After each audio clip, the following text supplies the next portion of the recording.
Hello मित्रों, मेरे सभी यूट्यूब देखने वाले साथियों को मेरा बहुत बहुत नमस्कार। साथियों, जब हम छोटे बच्चे थे, ये सन 60 के दशक की बात है। 60 में जो है हमारे देश की आर्थिक, सामाजिक और जो भी स्थितियां थी, कोई बहुत अच्छी नहीं थी। उस ज़माने में हम लोग बच्चे थे और मैं उस समय प्राइमरी स्कूल में पढ़ता था। तो हालात ग्रामीण बच्चों के ऐसे रहते थे कि सब मिलके एक साथ खेला कूदा करते थे और बाज़ार भी जो है गांव से दूर हुआ करते थे। गांव में भी जो है स्थानीय तौर पे वो पिपरमेंट की गोली वोली इत्यादि मिलते थे। अब ऐसे में जो ग्रामीण परिवेश के खेल कूद के खिलौने जो है, बुजुर्ग एक बार हमको, जो हमारे परिवार के वरिष्ठ सदस्य थे, वो हमको स्थानीय चीज़ों के उपलब्धता के हिसाब से और खिलौने बना दिया करते थे। तो उसी में एक खिलौना बनता था हमारा, वो बनता था ढपली का, ढपली बजाना। अब ढपली क्या होती थी, गांव की ढपली, उसमें क्या रहता था कि ग्रामों में पहले मटके का यूज़ खूब ज़्यादा होता था, बहुत ज़्यादा मात्रा में मटके यूज़ होते थे और छोटे बड़े साइज के हुआ करते थे।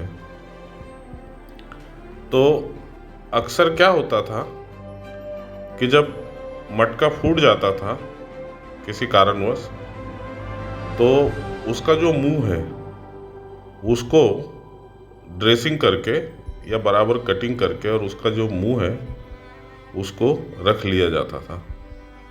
और बाद में उसका भी कई उपयोग होता था। उसको क्या है कि उल्टा करके मुंह के बल रख देते थे तो दूसरा घड़ा उसमें जम जाता था, लुढ़कता नहीं था। और तीसरा क्या है, उसको कहीं व्यवस्थित रख देते थे। तो ऐसे ही हम सब गांव के बच्चे थे, वो टूटे हुए मटके का मुंह लेते थे, गोल उसका रिंग, और उसके ऊपर जो है ये बबूल की गोंद चिपका करके और ढपली बना के और बजाया करते थे। और कुल मिला के बच्चों का लोकल खिलौना बन जाता था और इतनी शानदार उसमें से आवाज़ आती थी कि जो हमारे साथी लोग हैं, एक दूसरे से कंपटीशन में कौन अच्छा बजा सकता है इस ढपली को, कागज़ की ढपली। तो उस समय जो है गोंद भी खरीदी नहीं जाती थी और कागज़ जो रहते थे वो एलिफेंट ब्रांड की हाथी छाप कापी चला करती थी स्कूल में। उसी कापी का पेज फाड़ करके, और इन दिनों में जब स्कूलों की छुट्टियां हो जाती थी, गर्मी के दिनों में पहले 2 महीने की छुट्टियां कहलाती थी, तो ये 2 महीने की छुट्टियों में कुछ नहीं करते थे हम लोग, बस मित्रों के साथ खेलना कूदना, इधर उधर जाना। और ऐसे में हमको अपने बड़ों के द्वारा बताया गया था कि ये बबूल का पेड़ है और इसमें गोंद लगती है, ये गोंद को निकालते थे। तो हम मित्रों के साथ जाके, और बबूल के पेड़ पे चढ़ना बड़ा कठिन काम है क्योंकि इसमें बड़े बड़े कांटे रहते थे। तो या तो कोई लंबी लकड़ी या कोई बांस या जहाँ तक हाथ जाए वहाँ तक बबूल की गोंद को तोड़कर ले आते थे और उसको हम पानी में गला लेते थे और उसके बाद में उसको ढपली बना के और अपनी बारीक लकड़ी जो है पुआल उवाल की लकड़ी से बजाया करते थे, छोटी सी लकड़ी से, ऐसी लकड़ी कि जो कागज़ को फाड़ न पाए या सामने से थोड़ी सी मुड़ी हुई रहती थी वो, ताकि कागज़ में छेद न कर पाए और शानदार इंस्ट्रूमेंट बनता था।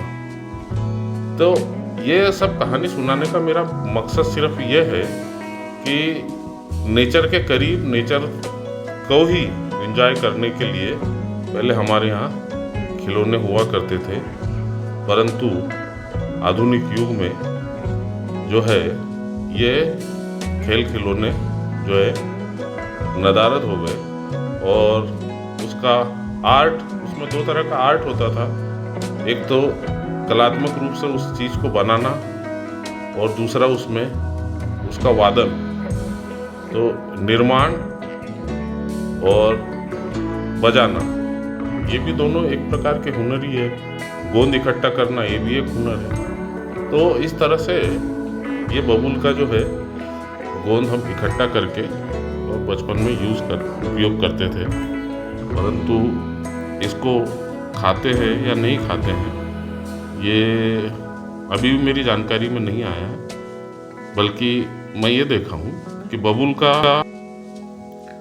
आज के ज़माने में जो है आधुनिक रूप से उपयोग ये है कि जो ऊँट है वो जब चारों तरफ हरियाली ख़त्म हो जाती है तो मैदानी क्षेत्रों में आते हैं और ऊँट का बबूल जो है एक मुख्य भोजन है।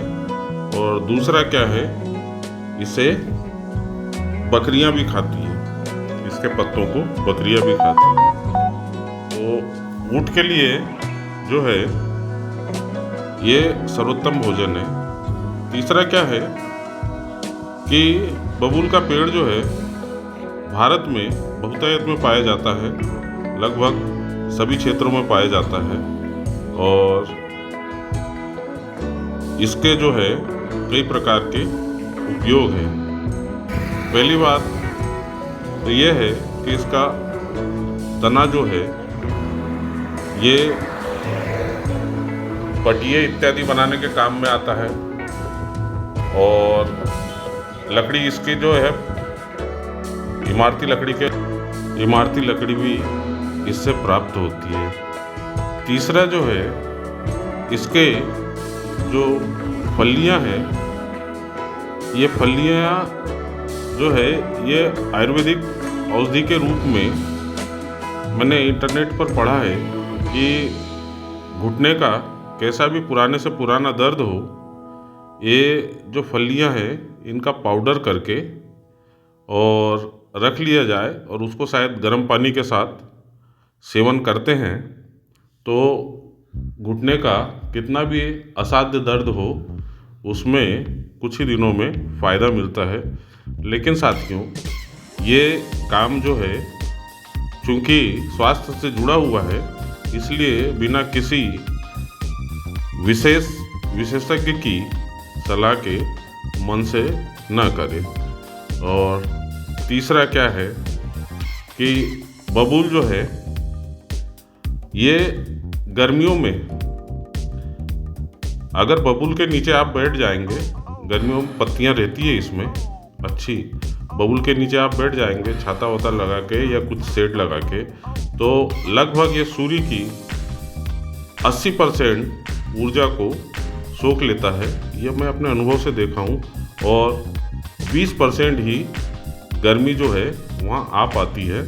मतलब धूप में खड़े रहने में और यहाँ खड़े रहने में कम से कम 20 डिग्री सेंटीग्रेड का अंतर पड़ जाता है। सबसे महत्वपूर्ण बात है कि यह एक कटीला पौधा है और कटीले पौधे और छोटे पत्ते इस बात का संकेत होते हैं कि ये जो है हरे पत्ते जो है और कांटे जो है आंशिक रूप से जमीन से भी पानी प्राप्त करते हैं और वायुमंडल से भी पानी प्राप्त करते हैं। मतलब अधिकतर पानी जो है यह पौधा वायुमंडल से ही प्राप्त करता है, ताकि सूखे के मौसम में या कम पानी के समय में यह अपना अस्तित्व बनाए रखे। और दूसरी चीज़ मेरी जानकारी में भी आई है, नेट से मैंने देखा है कि कुछ क्षेत्रों में इसकी जो फलियां रहती है, नरम नरम फलियां रहती है, उनको भी सब्जी इत्यादि के रूप में उपयोग किया जाता है।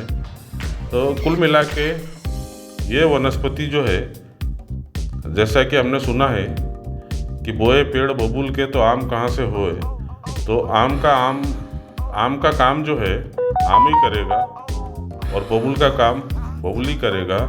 दोनों की अपनी अलग अलग विशेषताएं हैं।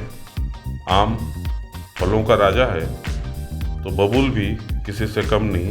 ये भी एक बेशकीमती वनस्पति